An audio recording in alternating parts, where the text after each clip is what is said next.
अनसुया के पद गहि सीता, अनसुया के पद गहि सीता, मिले बहुरे सुशील विनीता।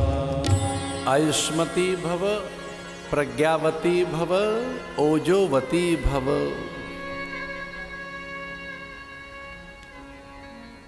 ये मुख से वचन निकले।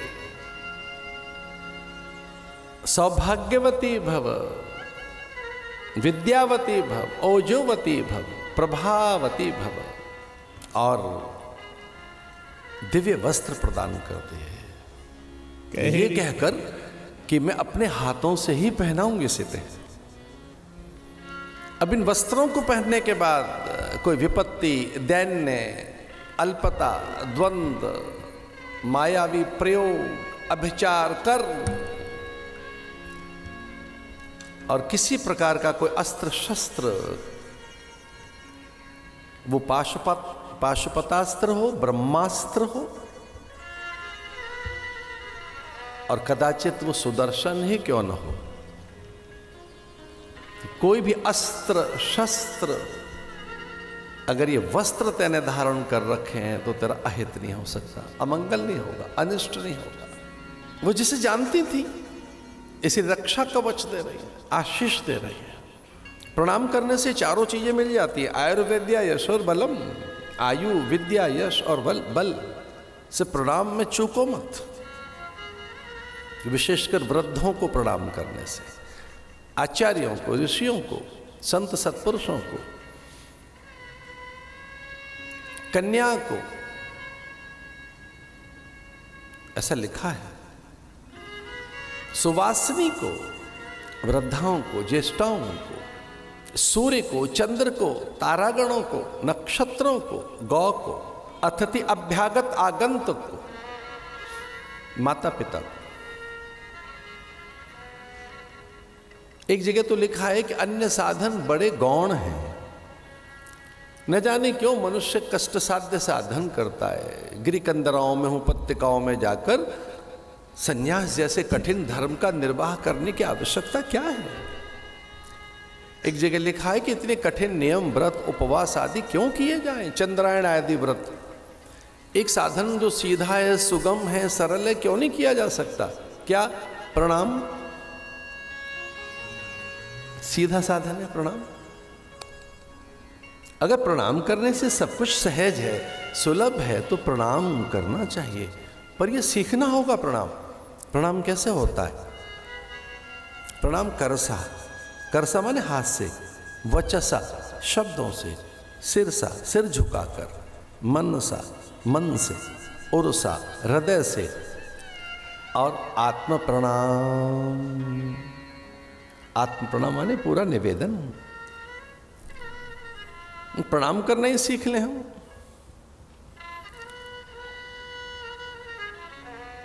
और ये नित्य करोगे तो कभी फलीभूत हो भी जाएगा। इसे नित्य करो, प्रतिदिन करिए। नमो ब्रह्मण्य देवाय गौ ब्राह्मण हिताय च। आचार्यों को, मुनियों को, माता पिता को, अतिथि अभ्यागत आगंतुक को, कन्या को, सुवासिनी को, वृद्धाओं को, ज्येष्ठाओं को, वृक्ष को, वनिताओं को, सूर्य को, चंद्र को, भोर में और मध्याह्न में, सायंकाल में प्रणाम। कई लोगों का प्रणाम का अभ्यास होता है, वो प्रणाम करना नहीं भूलते। कई संप्रदायों में तो 3, 4, 5 बार की प्रार्थनाएं हैं, लेकिन हम प्रणाम से विरत न हो जाए। आयुर्वेद्या यशोर बलम। लेकिन यह बिल्कुल उल्टी बात हो गई। सीता जी तो प्रणाम कर रही हैं अनसुईया को, और अनसुईया उन्हें अनेक आशीष दे रही हैं, लेकिन अत्रि ने ऐसा नहीं होने दिया। अत्रि ने तो सुंदर पुष्पासन बनाकर रम्यम सुशोभनम दिव्यम सर्व सौख्य करम शुभम आसनम मयादत्त ग्रहण परमेश्वर। बड़े सुंदर से पुष्प चयन करके और फूल बिछा दिए और राम जी के चरणों में फूल बिछाकर कहा कि प्रभु यहाँ बैठिए ना, ये आपके लिए आसन है, यहाँ गच्छ यहाँ तिष्ठ वरदो भव सुप्रसन्नो भव। हम कब से प्रतीक्षा कर रहे थे आपकी, आप आएंगे। तो बिल्कुल देखिए विपरीत दृश्य है। राम ने पहले ही समझा दिया था कि वो उनके प्रणाम मत ले लेना मां के, तो राम प्रणाम ले ही नहीं रहे अत्रि के। अत्रि भले ही प्रणाम करें, बड़े आपको प्रणाम करें, करते रहें, आप मत लेना, आप उसे स्वीकार मत करना, आप उसे अंतर से ग्रहण मत करना, अन्यथा आपकी लोक प्रतिष्ठा चली जाएगी, यश चला जाएगा, कीर्ति भंग हो जाएगी, पुण्य शिथिल हो जाएंगे, सुकृत्य नष्ट हो जाएंगे। जो आपको दिव्य संभावनाएं, आपके जीवन में जो दिव्य संभावनाएं वो उजागर नहीं होंगी, अवसर छिप जाएंगे। इसे ज्येष्ठ जनों से प्रणाम कभी नहीं लेना चाहिए। राम को प्रणाम कर रहे हैं अत्रि। राम ने मना किया, बोले मेरा नित्य का स्वभाव है, चर्या है, प्रकृति है, ये अभ्यास है, अध्यास है, स्वभाव है। कितनी बड़ी बात है। अत्रि कह रहे मेरा स्वभाव है, प्रणाम करो, अभ्यास है, अध्यास है, चरित्र है, चिंतन में है। आचरित, अरे ऐसा आचरण बनाओ कि आप झुके झुके रहे, विनम्र रहे। ये आएगा तब जब विद्या आएगी। जब तक परंपरा का बोध नहीं होगा, संस्कार नहीं होंगे आप में, आप झुक नहीं सकते। इस पूरी रामायण का आज हमने सार बताया आपको। विनय, विनय प्रेमवश भई भवानी, खसी माल मूरति मुस्कानी। विनय एक बड़ी विद्या है। विनय से देव प्रसन्न होते हैं। विनय, ग्रेटिट्यूड, ह्यूमिलिटी एंड बैंड होकर रहो, झुके झुके से रहो। अगर प्रणाम करना सीख गए तो आनंद हो जाएगा। विनय प्रेमवश भई भवान, पराम्बा प्रकट हो गई।